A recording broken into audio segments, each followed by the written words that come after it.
اللہ اکبر، یعنی زندگی ختم بھی ہو گئی ہے۔ اللہ اکبر، یہ ایک بہت بڑا میسج ہے کہ مسلمان جب دنیا میں آیا ہے تو یہ کہتے ہوئے اللہ سب سے بڑا ہے، اور جائے گا بھی تو یہ اعلان کرتے ہوئے کہ اللہ سب سے بڑا ہے۔ ہمارا نیو ایئر یا پھر اس طرح کے سالوں کا استقبال کرنا یا ان کے جانے کا غم منانا، اس کی کوئی اصل نہیں ہے۔ یہ سال کا آخری گھنٹہ ہم تو صرف اس لیے یہاں پر جمع ہیں کہ غیروں نے لوگوں میں ایک عجیب مزاج بنا دیا ہے کہ اس کو سیلیبریٹ کیا جائے گا۔ اور کیسے سیلیبریٹ کیا جائے گا؟ شراب کے نشے میں دھت ہو کر ساحل، سمندر اور دیگر علاقوں پر آج پارٹیاں اور وہاں پر نشے کی محفلیں سجائی جاتی ہیں۔ ہم نے یہ سوچا کہ دنیا کی خوشی کرنے کا طریقہ اگر یہ ہے تو ہم سال کے آخری گھنٹے کو رب ذوالجلال کے ذکر میں کیوں نہ منائیں۔ میرے عزیزوں، یقین ہے کہ ابھی آدھا گھنٹے کے بعد کیا ہو رہا ہے؟ 12 بجنے والے ہیں، 12 بجنے والے ہیں، اور 12 سنیوں کے لیے تو خیر کا ہے۔ انشاءاللہ العزیز اس 12 کے بعد آنے والا جو سال ہوگا کفار و مشرکین کے 12 ضرور بجائے۔ دعا تو کریں گے ہم یہی کہ اگلا سال جو لوگ اس نشے میں دھت ہیں کہ 2024 ہمارا ہے، 2024 میں ایسا ہوگا ویسا ہوگا، اس 12 پر ہم دعا یہی کرتے ہیں کہ مولا آج کے رات کے 12 کے بعد ان سارے دشمنان اسلام کی زندگی کے 12 بج جائیں۔ اللہ کریم وہ دن ضرور لائے گا۔ اور میں نے ایک آیت تلاوت کی ہے آپ کے سامنے، قرآن پاک کی مشہور سورہ ہے، سورہ والضحیٰ۔ رب تبارک و تعالیٰ قسم یاد فرما رہا ہے، اس چاشت کے وقت کی قسم جو محبوب کے چہرے کی طرح چمکتا ہے، واللیل اذا سجا، اس رات کی سیاہی کی قسم جو محبوب کی زلفوں کی طرح ہے، ما ودعک ربک وما قلا، محبوب آپ کے رب نے نہ آپ کو چھوڑا ہے اور نہ کچھ کم کیا ہے، وَلَلْآخِرَةُ خَيْرٌ لَكَ مِنَ الْأُولَىٰ، اے محبوب آپ کی ہر آنے والی گھڑی پچھلی گھڑی سے بہتر ہے۔ جب یہ وعدہ کس کا ہے؟ رب ذوالجلال کا۔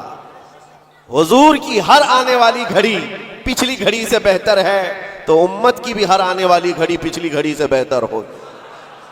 ہم آنے والے سال کا استقبال اسی اعتبار سے کریں گے کہ رب تعالیٰ کا وعدہ ہے کہ ہر آنے والی گھڑی بہتر ہوگی، تو پھر انشاءاللہ ہم یہ کہیں گے 2024 ہمارا ہے انشاءاللہ، بلکہ اس کے بعد آنے والے سال بھی ہمارے ہیں۔ میں گفتگو کی طرف آگے بڑھتا ہوں، لیکن اس سے پہلے آپ کو میں بتاؤں، ایسے ڈر کے ماحول میں، ایسے سراسیمگی کے وقت میں، جہاں لوگ چھوٹی سی افواہ پر بھی گھروں پر دب کے بیٹھے ہوئے ہیں، آج مسلمانوں میں خاص طور پر اتنا ڈرایا گیا ہے کہ لوگ سفر کرنا بھی چھوڑ رہے ہیں۔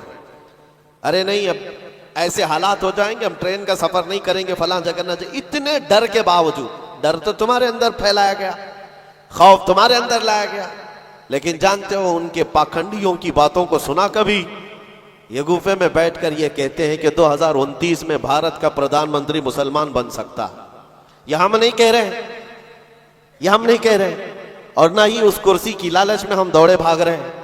جس کے پاس آیت الکرسی ہے اسے اس کرسی کی حاجت نہیں، لیکن دلوں کا خوف یہ بتاتا ہے، ان کا ڈر یہ بتاتا ہے کہ اگلے سال آنے والے ان کے لیے ہو سکتے ہیں، اور میں دعا کرتا ہوں اللہ ان کا ڈر صحیح فرما دے۔ عزیزان گرام وقار، ہر آنے والا دن تمہارے لیے بہتر ہے، لیکن شرط ہے، ایک ہی شرط ہے، کیونکہ رب تعالیٰ نے فرمایا وَلَا تَهِنُوا وَلَا تَحْزَنُوا وَأَنْتُمُ الْأَعْلَوْنَ، گھبراؤ مت، بے قرار مت ہو، تم سب سے زیادہ کامیاب رہو گے ان کنتم مؤمنین۔ شرط یہ ہے کہ تم میرے نبی کی غلامی میں آ جاؤ، ایمان والے ہو جاؤ، تب پھر تمہارے لیے ہر آنے والی گھڑی بہتر ہے، ہر آنے والی گھڑی پچھلی گھڑی سے بہتر ہے۔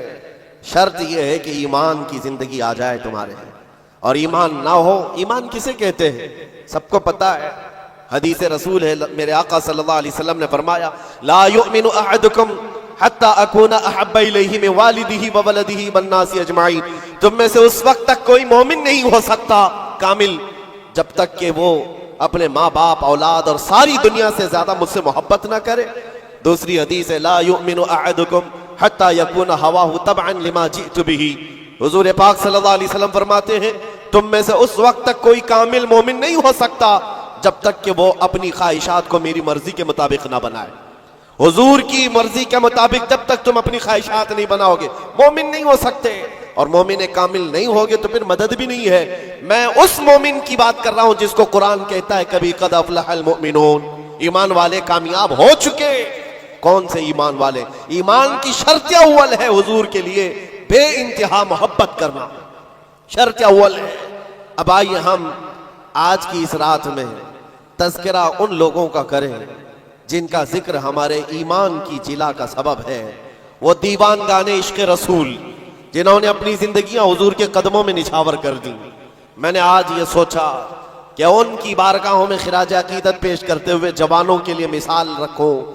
آج کے نوجوان آئیڈیل کس کو سمجھیں گے؟ میرے عزیزو، دنیا آج بڑی بڑی اسکرینیں لگا کر مجرا کرنے والے ظالموں کے ناچ کو دیکھ رہی ہوگی، سٹنٹ کرنے والے ان کے سامنے ہیرو بن جاتے ہیں۔ میں آج آپ کو ان جیالوں کی بات رکھنا چاہتا ہوں جو حقیقت میں ہیرو ہیں، جو پوری دنیا کے لیے ہیرو ہیں۔ اس بطل جلیل کا ایک نام کافی ہے، خالد بن ولید۔ اس کی مثال دنیا لانے سے قاصر ہے۔ میرے عزیزوں، میری پوری گفتگو کا خلاصہ صرف اتنی بات پر ہوگا جو بریلی کے امام نے پکار کر کہا تھا، پھر کے گلی گلی دبا ٹھوکریں سب کی کھائی کیوں، دل کو جو عقل دے خدا تیری گلی سے جائے کیوں۔ آج جو گلی گلی گھوم رہے ہیں ان تک بھی پیغام پہنچاؤ، پھر کے گلی گلی تباہ ٹھوکریں سب کی کھائے کیوں۔ آ جاؤ اس دربار میں، اس دربار کا جو سگ بھی ہو جاتا ہے، کتا بھی ہوتا ہے، وہ اپنے وقت کا مجدد بن کر کے یہ نعرہ لگاتا ہے، یہ نعرہ لگاتا ہے، اس گلی کا گدھا ہوں میں جس میں مانگتے تاجدار پھرتے ہیں۔ اس گلی کا گدھا ہوں میں جس میں مانگتے تاجدار پھرتے ہیں۔ خسروی اچھی لگی نہ سروری اچھی لگی، ہم فقیروں کو مدینے کی گلی اچھی لگی۔ حضور تاج الشریعہ بدر الطریقہ فرماتے ہیں، بلہوس سن سیم و زر کی بندگی اچھی نہیں، ان کے در کی بھیک اچھی سروری اچھی نہیں۔ جو پیا کو بھائے اختر وہ سہانا راگ ہے، یہ تاج الشریعہ فرماتے ہیں، جو پیا کو بھائے اختر وہ سہانا راگ ہے۔ کیا مطلب ہے؟ جو مصطفیٰ کو پسند آئے وہی اصل راگ ہے، وہی بات اچھی ہے۔ جو پیا کو بھائے اختر وہ سہانا راگ ہے، جس سے ناخوش ہو پیا وہ راگنی اچھی نہیں، جس سے ناخوش ہو پیا وہ راگنی اچھی نہیں۔ پیا حضور کے بارگاہ میں استعارتن کہا گیا ہے۔ حضور کو جو چیز ناپسند ہے وہ ہمارے لیے اچھی ہے ہی نہیں۔ یہی تو بریلی کا مزاج ہے۔ کہتے ہیں نا تاج الشریعہ رحمت اللہ تعالی علیہ کہ نبی سے ہو جو بیگانہ اسے دل سے جدا کر دے، پدر مادر برادر جان و مال ان پر فدا کر دے۔ یہ سارے اشعار کا لب لباب خلاصہ کیا ہے؟ اس کا خلاصہ یہی ہے جو صحابہ کا نعرہ تھا، ہونا یہ پھول تو بلبل کا ترنم بھی نہ ہو، چمن دہر میں کلیوں کا تبسم بھی نہ ہو، ہونا یہ ساقی تو میں بھی نہ ہو، خم بھی نہ ہو، بزم توحید دنیا میں نہ ہو، تم بھی نہ ہو۔ خیمہ افلاک کا استادہ اسی نام سے ہے، نبض ہستی تپش آمادہ اسی نام سے ہے۔ دشت میں دامن کوثر میں میدان میں ہے، بحر میں موج کی آغوش میں طوفان میں ہے، چین کے شہر مراکش کے بیابان میں ہے، وہی نام پوشیدہ ہر مسلمان کے ایمان میں ہے۔ اور وہ جو نہ ہو تو، اور وہ جو نہ تھے تو۔ یہ سارے اشعار کے بعد اب آؤ میں گفتگو کو آگے بڑھاتا ہوں۔ اسی بات پر توجہ رکھنا، پھر کے گلی گلی تباہ ٹھوکریں سب کی۔ اگر کسی کو ٹھوکر لگی ہے تو وہ دل پر ہاتھ رکھ کر آ جائے۔ آج میں ان جیالوں کی طرف چلتا ہوں۔ یمن کا ایک قبیلہ بنو اسد ایک قبیلہ ہے جس میں رہنے والے ایک شخص ہے حارثہ، اور ان کی بیوی، چھوٹا سا ایک کنبہ، چھوٹا سا ایک خاندان، 3 بچے تھے۔ حارثہ اور ان کی بیوی اور 3 بچے۔ یہ یمن کا رہنے والا ایک قبیلہ ہے۔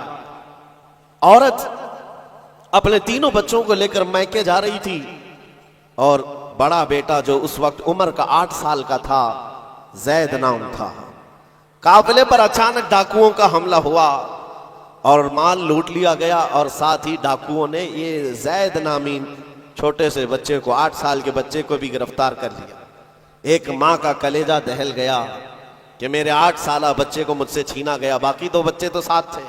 ماں کی کیفیت ایسی تھی کہ پہاڑوں پر چڑھ جاتی، چیختی تھی، اور عربی میں جو اشعار کہتی تھی، اللہ اکبر، آج بھی موجود ہے۔ یمن کی رہنے والی یہ خاتون پہاڑوں پر جا کر پکارتی تھی کہ کوئی میرے زید کو دیکھا ہے تو مجھے بتا دے، اور جب خبر باپ کو آ کر لگی، باپ جان نچھاور کرتا تھا اپنے بیٹے زید پر۔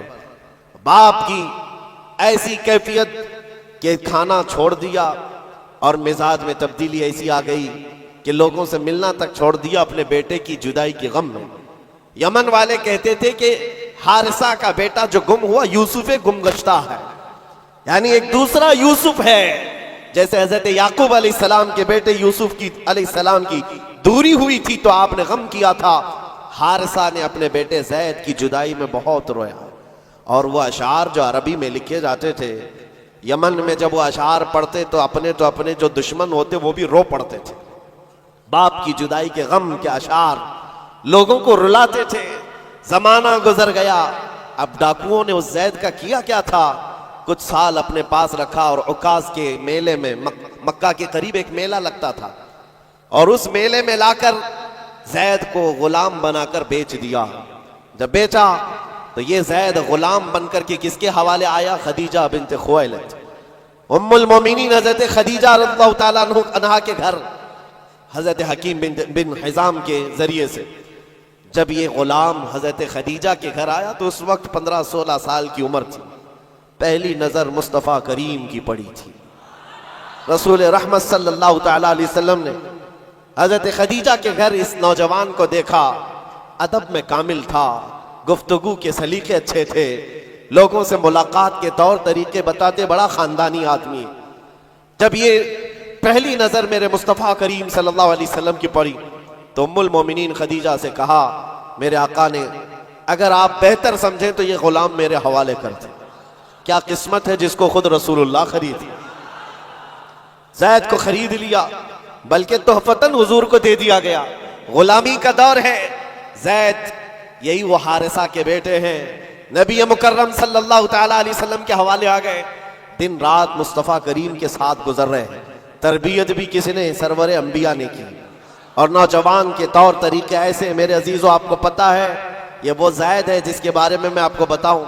حضور پاک صلی اللہ تعالیٰ علیہ وسلم کے چند دنوں کے بعد مکہ میں مشہور ہو گئے، محمد صلی اللہ تعالیٰ علیہ وسلم کا اگر کوئی محبوب ہے تو وہ زید ہے۔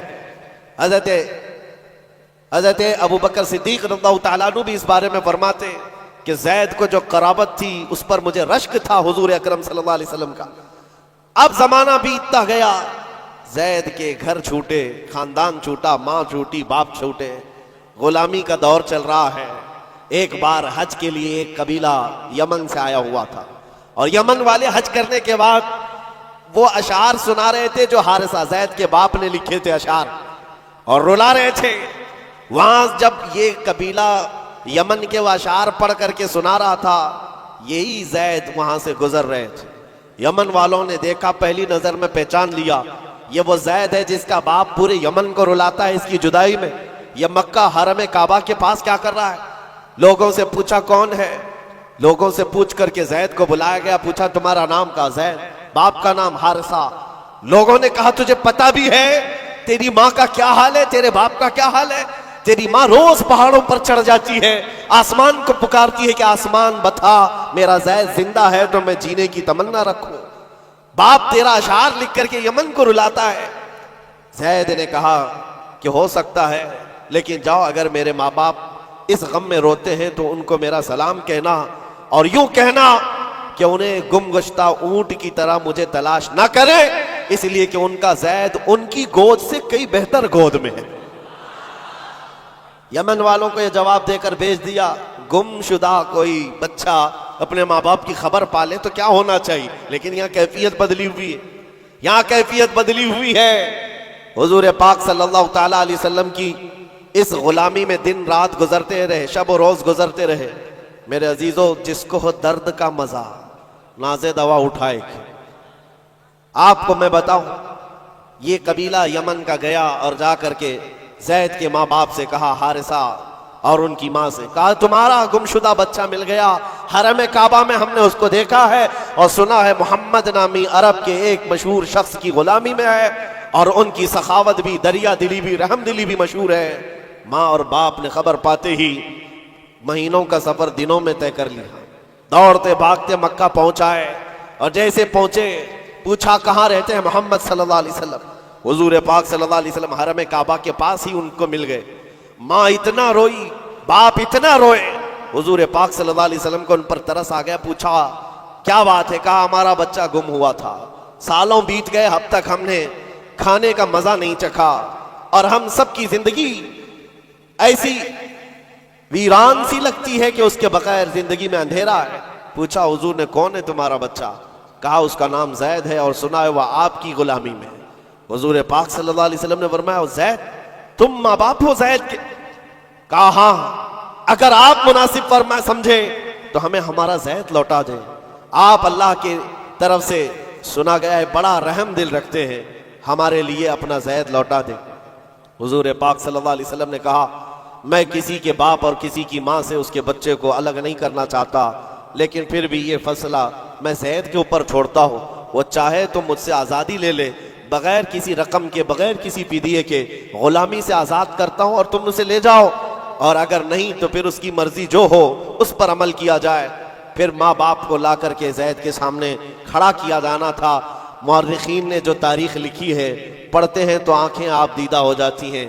میرے عزیزو، رسول پاک صلی اللہ علیہ وسلم اپنے گھر یہ دونوں ماں باپ کو جو بچھڑے ہوئے بچے کی جدائی میں روتے ہوئے آئے تھے، چچا بھی ساتھ تھا، حضور اپنے گھر لے آئے، اور اس کے بعد زید اپنے کاموں میں مصروف تھے، بلایا زید ادھر آ جاؤ۔ آئے زید، جیسی پہلی نظر پڑی باپ پر، ماں پر، کیا کیفیت ہونی چاہیے؟ برسوں کا بچھڑا ہوا بچہ ہے، برسوں سے دور رہنے والا، ماں باپ کی محبت میں یہ جدائی کے غم برداشت کرنے والا، ایک نظر اٹھائی پھر نظر جھکا لی اور سرور کائنات کی طرف دیکھنے لگے۔ میرے آقا نے پوچھا زید تم جانتے ہو ان کو؟ کہا ہاں یا رسول اللہ، یہ میرے باپ ہیں، یہ میرے چاچا ہیں، یہ میری ماں ہیں۔ حضور نے پوچھا زید تو پھر ملتے کیوں نہیں؟ برسوں کے بچھڑے ہوئے ہو پھر ان کے پاس جاتے کیوں نہیں؟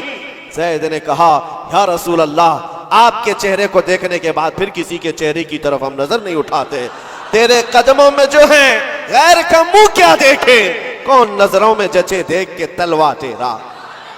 رسول پاک صلی اللہ علیہ وسلم نے فرمایا جاؤ زید مل لو، ماں سے مل لو، باپ سے مل لو۔ ماں نے کلیجے سے لگایا اور چومنا شروع کیا، باپ نے ماتھا چوما۔ یہ عجیب منظر تھا، بہت دیر گزر گئی ان کے لاڑو پیار کے اظہار کی۔ اس کے بعد رسول رحمت صلی اللہ علیہ وسلم نے فرمایا زید تمہارے ساتھ یہ حادثہ ہوا تھا، اتنے سالوں تم اپنے ماں باپ سے الگ رہے، اب فیصلہ تمہاری مرضی پر ہے، تم جہاں جانا چاہتے ہو جا سکتے ہو، یمن اپنے قبیلے جاؤ، اپنے خاندان، اپنی ماں اور اپنے باپ، اپنے بھائیوں کے پاس جاؤ۔ حضرت زید اس وقت کھڑے ہو کر کہتے ہیں مکہ والے یہ منظر دیکھنے کے لیے حضور کے گھر کے اطراف جمع ہو چکے ہیں، بہت سارے جمع ہیں۔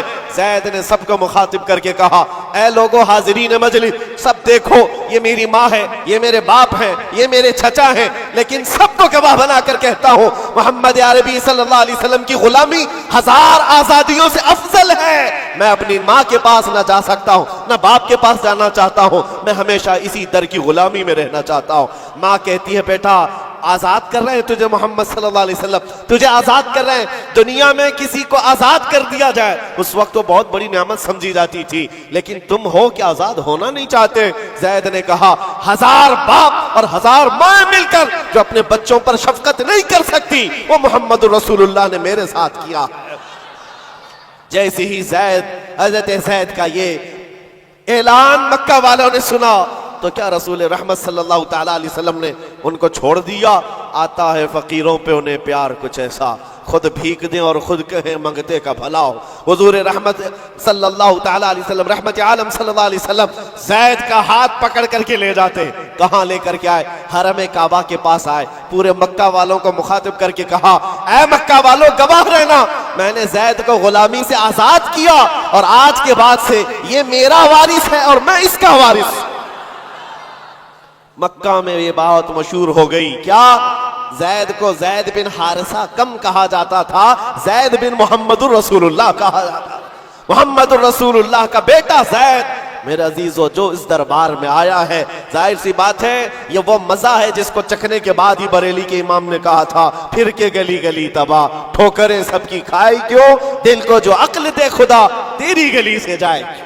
حضور پاک کے دربار کا لطف جس نے اٹھا لیا ہے پھر وہ کسی اور دربار کی طرف منہ بھی نہیں کرتا۔ حضور اکرم صلی اللہ تعالیٰ علیہ وسلم کی بارگاہ کی لذت جسے حاصل ہے وہ آج کے ہیپی نیو ایئر کے جلسوں میں یا وہاں کے تماشاؤں میں شرکت کرے گا، ہرگز نہیں ہو سکتا، ہرگز نہیں۔ وہ آنکھ ان تماشاؤں کو نہیں دیکھ سکتی جو جلوہ رسول دیکھنے کے لیے بیتاب۔ آج کی رات میرے عزیزو یہ لکھا جائے گا، تمہارے نامہ اعمال میں تو یہ لکھا ہی جا رہا ہے، دنیا کے جو حالات ابھی چل رہے ہیں وہ بھی لکھا جا رہا ہوگا کہ لوگ سال کا اخیر حصہ کس طرح سے گزارتے ہیں، نئے سال کی ابتدا اور اس کا استقبال کس طرح کرتے ہیں۔ دنیا والے عیش میں دھت ہو کر، نشے میں دھت ہو کر کے کرتے ہیں، مگر مسلمان نبی پاک کے قدموں میں ہی کامیابی سمجھتا ہے۔ آؤ حضور رحمت عالم صلی اللہ تعالیٰ علیہ وسلم کے اس دربار کی لذت میں دینا چاہتا ہوں، اسی لیے اس بات پر میں بار بار توجہ دے رہا ہوں، پھر کے گلی گلی تباہ، ٹھوکریں سب کی کھائی کیوں۔ کب تک ٹھوکریں کھاؤ گے اے نوجوانوں، کب تک اس کی گلی میں اس کی گلی میں کہاں کہاں مانگو گے، کہاں کہاں کس سے بات کرو گے۔ ایک گلی کی طرف آ جاؤ جو ہر گلی سے آزاد کرتی ہے۔ دوسروں کے منگتا بننے سے بہتر ہے آمینہ کے لال کے منگتا بن جائے۔ اس نبی پاک کی غلامی جو ہزار آزادیوں سے افضل ہے، سیدنا بلال حبشی رضی اللہ تعالیٰ، وہ جانثار رسول، دامن رسول میں جیسی آ گیا۔ جانتے ہو حضرت بلال حبشی رضی اللہ تعالیٰ نے کئی سالوں تک زخم اٹھائے، اور بچہ بچہ ان کے متعلق جانتا ہے، مکہ کی گلیوں میں ان کے پیروں میں رسی باندھ کر اوباش لوگوں کے ہاتھ میں دیا جاتا، اور وہ بدماش لڑکے آپ کو مکہ کی گلیوں میں رسی میں پاؤں میں رسی باندھ کر کھینچا کرتے تھے۔ ان کی جسم پر، ان کی پیٹھ پر گرم سل رکھا جانا، دہکتے ہوئے انگاروں میں ان کو سلایا جانا، یہ سب روایتیں پتہ ہے آپ بلال حبشی کو۔ لیکن جو میں بات کہنے جا رہا ہوں، زمانہ بیت گیا، آپ تو حضور پاک کی غلامی میں آئے، اور حضور پاک صلی اللہ علیہ وسلم کی وفات کے بعد صدیق اکبر کا زمانہ آیا، حضرت عمر کا زمانہ۔ میرے عزیزو آپ کو ایک بات بتاؤں، جب مجلس امیر المومنین حضرت عمر فاروق رضی اللہ تعالیٰ عنہ میں حضرت بلال حاضر ہوتے، بلال ان کی کیفیت کیا تھی؟ وہ بھی مکہ کے ایک غلام تھے، حبشی غلام۔ حبشی غلام اس وقت مکہ میں حقارت سے دیکھتے تھے لوگ، کالے رنگ کا ہوتا ہے، چوڑی ناک کا ہوتا ہے، لیکن سیدنا بلال حبشی کی بات یہ ہے، امیر المومنین عمر بن خطاب جس کے رعب و دبدبے کا حال یہ ہے قیصر و کسریٰ کی فوجیں تھر تھر کانپتی ہو، وہ امیر المومنین جس کے بو سے، جس کی صرف اور صرف ہوا سے، جس کی خوشبو سے شیطان راستہ بدل لیتا ہو، جب بلال حبشی ان کی محفل میں آتے تو کیا کہہ کر پکارتے جانتے ہو؟ یا سیدنا بلال، یا سیدنا بلال، اے ہمارے آقا بلال آئیے، اے ہمارے آقا بلال آئیے۔ حضرت بلال کہتے حضور یہ آپ کی زبان سے اچھا نہیں لگتا، میں غلام ہوں، مجھے غلام کہہ کر پکارے، آپ سیدنا کہتے۔ کون کہہ رہا ہے سیدنا؟ عمر ابن خطاب۔ کس کو کہہ رہے؟ بلال حبشی کو۔ سیدنا بلال آئیے۔ حضرت بلال جب کہتے امیر المومنین آپ یہ نہ کہیں سیدنا، مجھ کو غلام کہہ کر پکارے، حضرت عمر کیا کہتے تھے؟ آئیے آپ کو میں بتاؤں کیوں سیدنا بلال کہہ کر پکارتا ہوں۔ آپ اپنا جبہ اٹھائیں، جب وہ جبہ اٹھاتے ان کی پیٹھ پر جو داغے ہوئے نشان تھے، حضرت عمر اس کو بوسہ لیتے تھے اور چومتے تھے اور کہتے اے بلال، جو رسول اللہ کی محبت میں زخم تم نے کھائے وہ زخم ہم نے نہیں کھائے ہیں، جس کو ہو درد کا مزہ ناز دوا اٹھائے